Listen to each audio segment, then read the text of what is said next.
नमस्ते स्टूडेंट्स। मैं तरुण आपका बहुत बहुत स्वागत करता हूं आपके अपने पीएम क्लासेस में।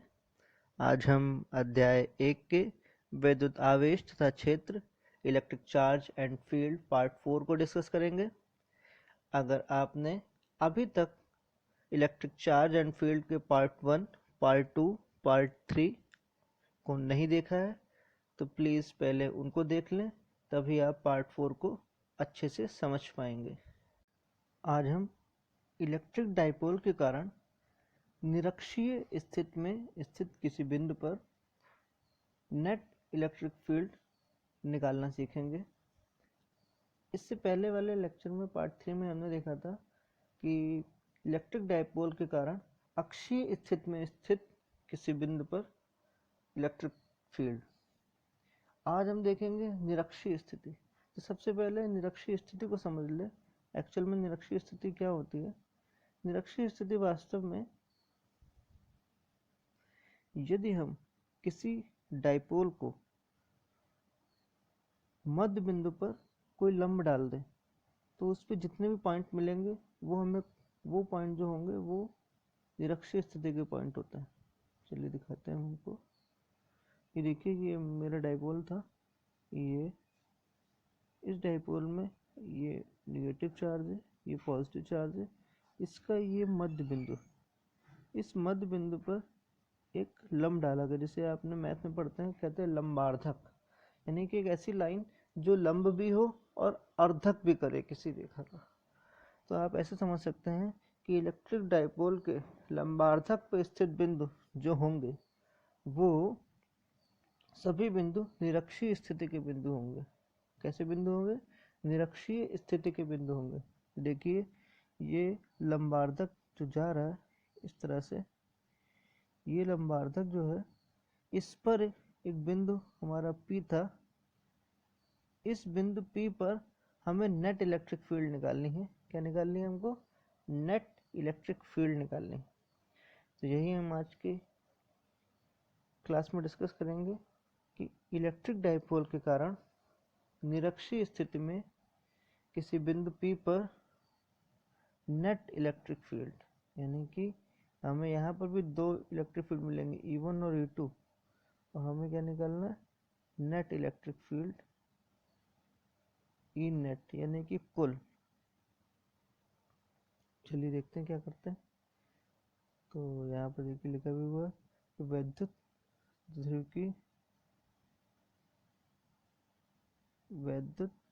ध्रुव की निरक्षीय रेखा पर स्थित बिंदु P पर विद्युत क्षेत्र की तीव्रता आज हमारा टॉपिक रहेगा।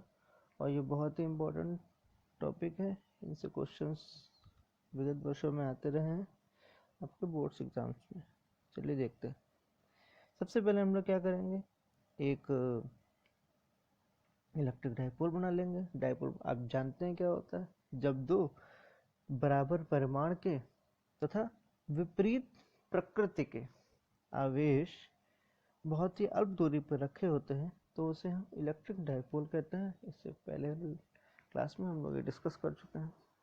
अब निरक्षीय स्थिति का मतलब भी समझ चुके हैं हम लोग कि इलेक्ट्रिक डाइपोल पे हम एक लंबार्धक खींचेंगे। देखिए, ये लंबार्धक खींचा हमने, ये ठीक, और इस पर एक बिंदु ले लिया P, ठीक, और इस बिंदु P पर हमको इलेक्ट्रिक फील्ड निकालनी है। ठीक है, सबसे पहले हम लोग क्या करने वाले हैं, तो इस बिंदु P पर एक चार्ज के कारण इलेक्ट्रिक फील्ड निकालेंगे, फिर इसी बिंदु P पर दूसरे चार्ज के कारण इलेक्ट्रिक फील्ड निकालेंगे। तत्पश्चात दोनों इलेक्ट्रिक फील्ड जो होती है एक सदिश राशि होती है, जिसे हम वेक्टर क्वांटिटी कहते हैं। अब अगर आपके पास दो वेक्टर आ जाए, एक वेक्टर P है, दूसरा वेक्टर Q है, और उन दो वेक्टर के बीच में अगर एंगल आपको पता चल जाए तो आप उनका परिणाम ही निकाल सकते हैं। कैसे निकाल सकते हैं? आपने 11th में पढ़ा था एक फॉर्मूला कि यदि दो वेक्टर हो और उनके बीच का एंगल हो पता हो आपको, तो आप परिणाम ही निकाल सकते हैं इस फॉर्मूले की सहायता से। और इस फॉर्मूले में आप P की वैल्यू रखेंगे, Q की वैल्यू रखेंगे, उनके बीच का एंगल रखेंगे, आपको परिणाम ही मिल जाएगा। ठीक है, तो बस हम यही करने वाले हैं, हम दो वेक्टर निकालेंगे, उनके बीच का एंगल निकालेंगे, परिणामी हमको, यानी कि हम एक इलेक्ट्रिक फील्ड पी निकालेंगे, दूसरी इलेक्ट्रिक फील्ड निकालेंगे, उनके बीच, दोनों इलेक्ट्रिक फील्ड के बीच का एंगल निकालेंगे, और परिणामी का मतलब हमें नेट इलेक्ट्रिक फील्ड मिल जाएगी। ठीक है, आप समझ गए किस बात पे हम लोग जाने वाला है। ठीक है, अब देखिए इस माइनस क्यू के कारण इस पी पर इलेक्ट्रिक फील्ड कैसे निकालेंगे भाई। ये देखिए हम लोग इसको हम समझ चुके हैं, पार्ट आई थिंक पार्ट 2 में हमने समझा था। यदि किसी आवेश q से r दूरी पर, हमने आपको बताया था, यदि किसी आवेश q से r दूरी पर स्थित बिंदु पर इलेक्ट्रिक फील्ड आपको निकालनी है तो वो क्या होती है, k q upon r square. ये फॉर्मूला होता है कि किसी आवेश से r दूरी पर स्थित कोई बिंदु है, उस पर इलेक्ट्रिक फील्ड निकालनी है तो अब क्या होगा, के क्यू अपॉन आर स्क्वायर। ठीक, तो यहाँ पर क्या है, यहाँ पर देखिए आपको इस बिंदु के कारण, इस बिंदु आवेश माइनस क्यू के कारण कहाँ पे इलेक्ट्रिक फील्ड निकालनी है, यहाँ पे इलेक्ट्रिक फील्ड निकालनी है। तो कैसे निकालोगे आप, देखो क्यू तो वही रहेगा, के भी वही रहेगा, बस बीच की दूरी देखो, बीच की दूरी यहाँ पर क्या हो गई, under root R square plus D square. ये कैसे होगी, इसको देख लेते हैं। यहाँ पे एक डाइपोल हमने बनाया था, माइनस क्यू आवेश प्लस क्यू आवेश 2d डिस्टेंस पे रख दिया गया, r दूरी पर एक बिंदु P लिया हमने, इस बिंदु P पर हमको विद्युत क्षेत्र की तीव्रता निकालनी थी। हमने क्या कर लिया, माइनस क्यू आवेश से r तक की दूरी पता लगानी थी हमको। हमने यहाँ पर इस दूरी को पता लगाने के लिए बहुत ही पॉपुलर थ्योरम थी एक, पाइथागोरस थ्योरम, उसको अप्लाई करा किस त्रिभुज में, इस त्रिभुज में, ये वाले त्रिभुज में। हमें पता था कि ये जो रेखा है, इस बिंदु तो P था हमारा, इसको हम लोग O ले लेते हैं। ठीक है, तो ये हमारा हो गया O P, और ये A ले लेते हैं और ये B ले लेते हैं। ठीक है, अब O P A में अगर आप इस त्रिभुज को देखेंगे तो आपको ये वाला एंगल 90 डिग्री दिख रहा है, और ये वाली भुजा आपको R दिख रही है, ये वाली भुजा आपको D दिख रही है। तो यदि किसी समकोण त्रिभुज में लंब और आधार आपको पता हो तो कर्ण आप पाइथागोरस थ्योरम से निकालेंगे और आपको यही आएगा, under root R square plus D square. ठीक है, तो पाइथागोरस थ्योरम से हमने ए और पी के बीच की दूरी निकाल ली। अब आपको ए और पी के बीच की दूरी निकाल ली आपने, तो आपको बिल्कुल आसानी से पता लगा लेंगे कि माइनस क्यू आवेश के कारण बिंदु पी पर विद्युत क्षेत्र की तीव्रता क्या होगी, किस फॉर्मूले से, वही वाला फॉर्मूला था हमारा, के क्यू अपॉन आर स्क्वायर। यहाँ जो आर था, उस फॉर्मूले में जो आर यूज़ कर रहे थे वो यूज़ कर रहे थे आवेश से उस बिंदु की दूरी जहाँ पे हमको इलेक्ट्रिक फील्ड निकालनी है। यहाँ आवेश कहाँ रखा है, ए पर, और किस बिंदु पे इलेक्ट्रिक फील्ड निकालनी है, पी पर। ए से पी की दूरी यहाँ पर जो आ रही है वो कितनी आ रही है, वो आ रही है under root R square plus D square. ठीक है, तो हमें पता चल गई यहाँ पे अब पी बिंदु पर माइनस क्यू आवेश के कारण जो इलेक्ट्रिक फील्ड होगी वो क्या होने वाली है, वो देखिए ये होने वाली है, ये देखिए लिखी हुई है E2।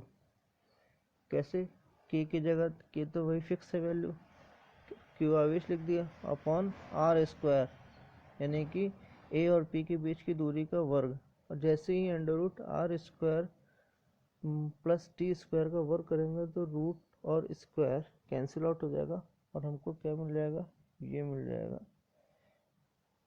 E2 equals to K Q upon R square plus T square. ठीक है, अब बात आती है दिशा की। हमने आपको बताया था कि इलेक्ट्रिक फील्ड की दिशा निकालने के लिए आपको क्या करना है, जिस बिंदु पर इलेक्ट्रिक फील्ड की दिशा निकालनी है आप उस बिंदु पर प्लस आवेश रख दीजिए, पॉजिटिव चार्ज रख दीजिए। तो हमें माइनस क्यू आवेश के कारण बिंदु पी पर इलेक्ट्रिक फील्ड की दिशा निकालनी है, तो हम क्या करेंगे, यहाँ पे एक प्लस चार्ज रख देंगे, और जैसे ही प्लस चार्ज रखेंगे तो देखेंगे प्लस चार्ज तो भाई माइनस चार्ज की तरफ अट्रैक्ट होगा। तो देखिए यहाँ पे इस इलेक्ट्रिक फील्ड की दिशा क्या रखी है हमने, ये रखी है। तो इस तरह से आपको दिशा भी मिल गई और मैग्नीट्यूड यानी कि परिमाण भी मिल गया।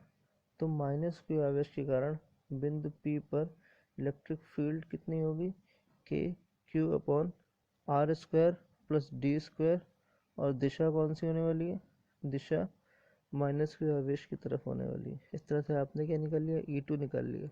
अब यही प्रक्रिया हम लोग दोहराएंगे दोबारा, और हम लोग क्या निकालेंगे, प्लस Q आवेश के कारण बिंदु P पर इलेक्ट्रिक फील्ड।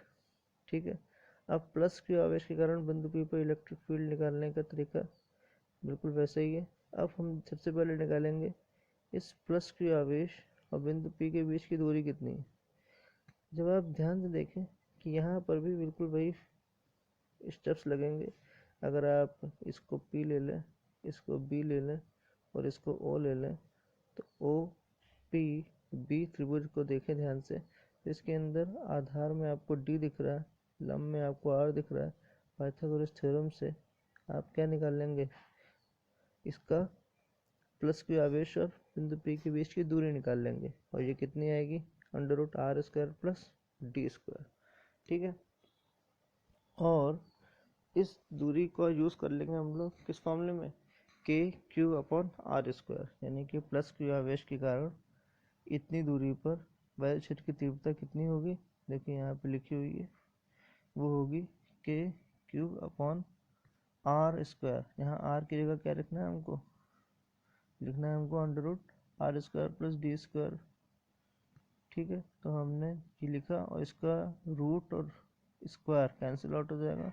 यहाँ हमने लिखा नहीं है, लेकिन वो होना तो है, आपको पता ही है, रूट यहाँ पे जो स्क्वायर है ये इस रूट को कैंसिल आउट कर देगा। तो फाइनली आपका जो मैग्नीट्यूड है E1 जो आ रहा है आपका, उसका जो परिणामी है K Q upon R² plus D square, वो E2 के परिणामी के इक्वल आ रहा है। दिख रहा है ना आपको, ठीक है।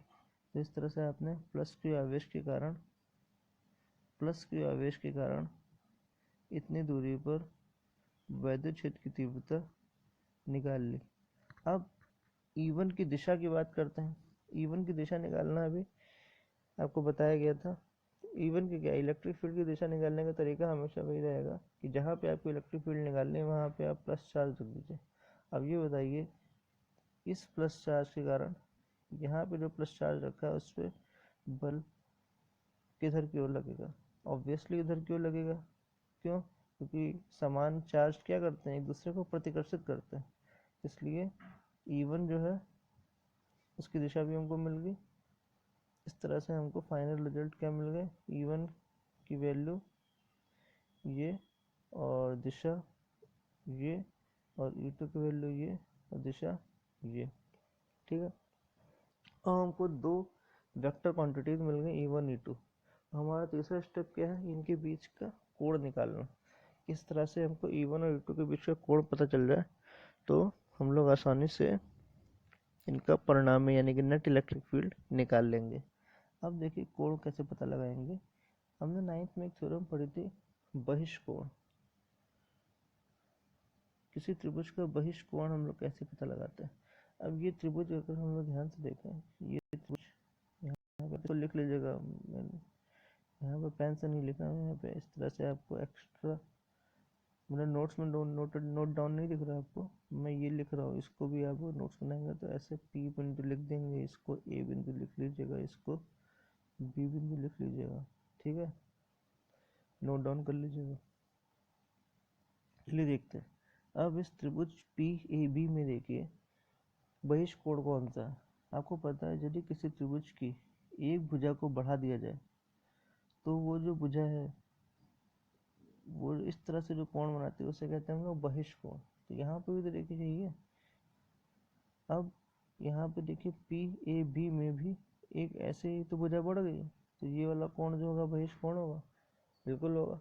अब बहिष्कोण थ्योरम क्या कहती है, बहिष्कोण थ्योरम कहती है कि यदि कोई त्रिभुज हमारा, यहाँ पे लिख लेते हैं MNO है, जिससे ये एक त्रिभुज बनाने के आपको समझाते हैं। ये एक त्रिभुज ABC ले लेते हैं, चलो ये एक त्रिभुज है ABC और ये इसका बहिष्कोण है। तो बहिष्कोण का मान सम्मुख अंतः कोणों के योग के बराबर होता है। तो बहिष्कोण का मान, बहिष्कोण के सामने कौन कौन से कोण दिख रहे हैं, एंगल बी और एंगल सी, तो बहिष्कोण का मान एंगल बी और एंगल सी के योग के बराबर होता है। ठीक है, तो ये थ्योरम में ध्यान सुन लीजिए, लिख लीजिए। बहिष्कोण का मान, किसी त्रिभुज के बहिष्कोण का मान सम्मुख अंतःकोणों के योग के बराबर होता है। ठीक है, ये थ्योरम एग्जैक्टली यहाँ पे आपके बड़े काम आने वाली है। यहाँ पे बिंदु P था, ये बिंदु A था, ये बिंदु B था। इस त्रिभुज PAB में भी आपको क्या दिख रहा है, ये बहिष्कोण बन रहा था। अब इसकी वैल्यू नहीं पता थी, ये एक्चुअल में E1 और E2 के बीच में कोण बन रहा था, इसकी वैल्यू आपको नहीं पता है। तो आपने क्या करा, बहिष्कोण थ्योरम लगाया। बहिष्कोण थ्योरम क्या कहता है कि बहिष्कोण का मान सम्मुख अंतः कोणों के योग के बराबर होता है। 9th NCERT में आप जाकर चेक कर सकते हैं। ठीक है, लिख भी सकते हैं, सब थ्योरम्स काम आने वाले हैं आपको। तो अपने इसके सम्मुख कौन कौन से एंगल दिख रहे हैं, ये और ये। ठीक है ना, ये दोनों एंगल कौन से हो गए, थीटा थीटा, और इन दोनों के योग के बराबर होगा ना। तो आपने यहाँ लिख दिया थीटा और थीटा, तो इसकी वैल्यू कितनी आ गई, 2 थीटा। तो अब आपको सब कुछ मिल चुका है, दो वेक्टर्स मिल चुके हैं, उनके बीच का एंगल मिल चुका है 2 थीटा। ठीक है, तो अब आप क्या कर सकते हो, अब इनका परिणाम ही आसानी से निकाल सकते हो। किस फॉर्मूले की सहायता से, इस फॉर्मूले की सहायता से। आपको पता है कि यदि दो सदिश पी क्यू के बीच का कोण थीटा हो तो परिणामी फॉर्मूला क्या होता है, आर बराबर under root P square plus E square plus 2pq cos theta. अब आपके पास एक वेक्टर है ये आपके पास एक वेक्टर है ये K Q upon R square plus D square, दूसरा वेक्टर है ये। देखिए दोनों के जो मान है वो सेम ही है, K Q upon R square plus D square, बस दिशाएं चेंज थी। ठीक है, देखिए यहाँ पे भी दिख रहा है आपको, दिशा चेंज है बस, एक की दिशा ये है और एक की दिशा ये है, लेकिन मान दोनों के सेम है। ठीक है, इस फॉर्मूले का यूज़ करेंगे हम लोग, आर बराबर P square plus under root, R बराबर under root P square plus Q square plus 2pq cos theta. देखिए यहाँ पे हमने फॉर्मूला लिख लिया, E1 की वैल्यू लिख ली, E2 की वैल्यू लिख ली।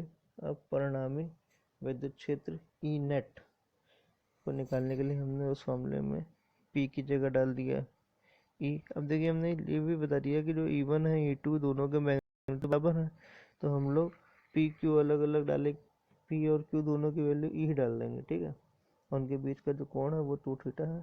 अब हमने देखिए यहाँ पे फॉर्मूले में अंडर रूट पी की जगह ई स्क्वायर डाल दिया और क्यू स्क्वायर की जगह ई स्क्वायर डाल दिया।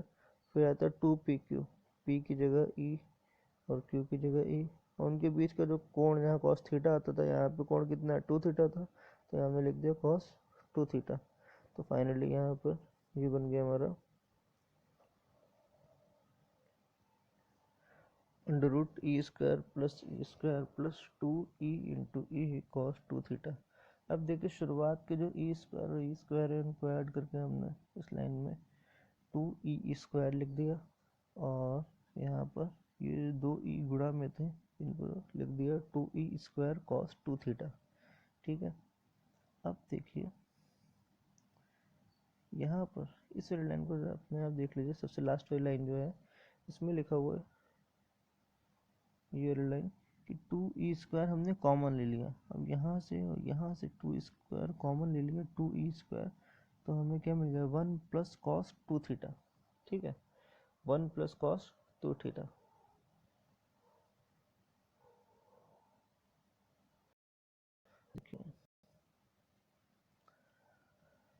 वन प्लस कॉस 2 थीटा हमको मिल चुका था। अब यहाँ पर कॉस के साथ 1 को हटाना बहुत आसान है, एक फॉर्मूला ट्रिग्नोमेट्री का होता है जो आपने पढ़ रखा होगा, अगर जिन्होंने नहीं पढ़ा वो पढ़ लें, इम्पोर्टेंट है, काम आएगा। फिजिक्स में थोड़ी बहुत मैथ्स लगती रहती है। इसलिए इसको नोट डाउन कर ले। क्या फॉर्मूला होता है, cos 2 theta is equal to, यहाँ पे जो काम आ रहा है वो लिख देता हूँ मैं, वो ये है cos 2 theta is to 2 cos square -1। ठीक है, तो यहाँ हमने कॉस 2 थीटा की जगह सेकंड लाइन में देखिए यही फॉर्मूला अप्लाई कर दिया। कॉस 2 थीटा लिखा था, इसकी जगह लिख दिया 2 कॉस स्क्वायर थीटा -1। अब ये प्रूफ है इसलिए इस फॉर्मूले को नोट डाउन कर लीजिए अपने इम्पोर्टेंट फॉर्मूले जगह पर और हमेशा ध्यान रखिएगा। ठीक है, तो कॉस 2 थीटा की जगह हमने लिख दिया 2 कॉस स्क्वायर थीटा -1। इससे क्या हुआ हमारा, ये जो आपको दिख रहा है ना 1 माइनस का और ये 1 प्लस का कैंसिल आउट हो गया। और फाइनली इस लाइन में देखिए 2e square 2 cos square theta हमारे पास रिजल्ट आ गया। अब यहाँ देखिए इस अंडर रूट में 2 भी 2 टाइम्स है, तो हमने, आपको पता है कि जोड़े अंडर रूट से जो पेयर होता है वो बाहर आता है। अगर अंडर रूट में 2 इंटू 2 लिखा हुआ है तो एक 2 बाहर आ सकता है, क्योंकि एक पेयर मतलब 2 का पेयर बन रहा है तो 2 बाहर आ सकता है। तो यहाँ 2 का पेयर बन रहा है इसलिए 2 अंडर रूट से बाहर आ गया। ई स्क्वायर लिखा हुआ है इसलिए ई बाहर आ गया, और कॉस स्क्वायर यानी कि कॉस का पेयर बन रहा है इसलिए कॉस थीटा भी बाहर आ गया। तो इस तरह से आप अंडर रूट के जाल से बाहर निकल रहा है और 2e कॉस थीटा हमारे पास रिजल्ट आ गया। अब देखते हैं क्या कि कॉस थीटा की वैल्यू कैसे लिखेंगे। कॉस थीटा की वैल्यू ऐसे लिखेंगे, आपको लास्ट अभी हमने दिखाया था कि ये माइनस चार्ज था, हमारा डाइपोल बना रहे हैं हम, यहीं पर ही बना देते हैं डाइपोल, और ये प्लस चार्ज था प्लस क्यू, और इस बिंदु पी था हमारा यहाँ पर, इस पॉइंट ये जो एंगल था वो थीटा था। ठीक है, ये जो एंगल था वो थीटा था, और यहाँ से यहाँ तक की जो दूरी थी हमारी, इस दूरी को हमने बताया था, ये दूरी कितनी थी, ये दूरी थी हमारी डी, ये दूरी जो थी वो डी थी, और ये दूरी जो थी वो आर थी, जो ये वाली थी, और ये जो हमारी निकल के आई थी वो कितनी थी, R square plus D square. ठीक है, इस तरह से आया था। हमें कॉस थीटा निकालना है। कॉस थीटा क्या होता है, आधार बटे कर्ण। तो आधार आपको यहाँ पे क्या दिख रहा था, ये थीटा ये है, इसके लिए आधार कौन सा हो जाएगा, इसके लिए आधार हो जाएगा डी, और कर्ण क्या हो जाएगा under root R square plus D square. तो इसलिए देखिए हमने क्या लिख दिया, कॉस थीटा की वैल्यू क्या लिख दी, D upon R square plus D upon under root R square plus D square. ठीक है, तो कहाँ से लिखा था, यहीं से लिखा था। ठीक है, चलिए कॉस थीटा की वैल्यू हमने पुट कर दी। कॉस थीटा की वैल्यू पुट करने के बाद हमने यहाँ वैल्यू पुट करी है ई की। अब ई की वैल्यू क्या थी, ई की वैल्यू हमने पिछले पार्ट में निकाली थी। ई बराबर क्या था, कैलकुलेट करी थी, जो क्या थी K Q upon R square plus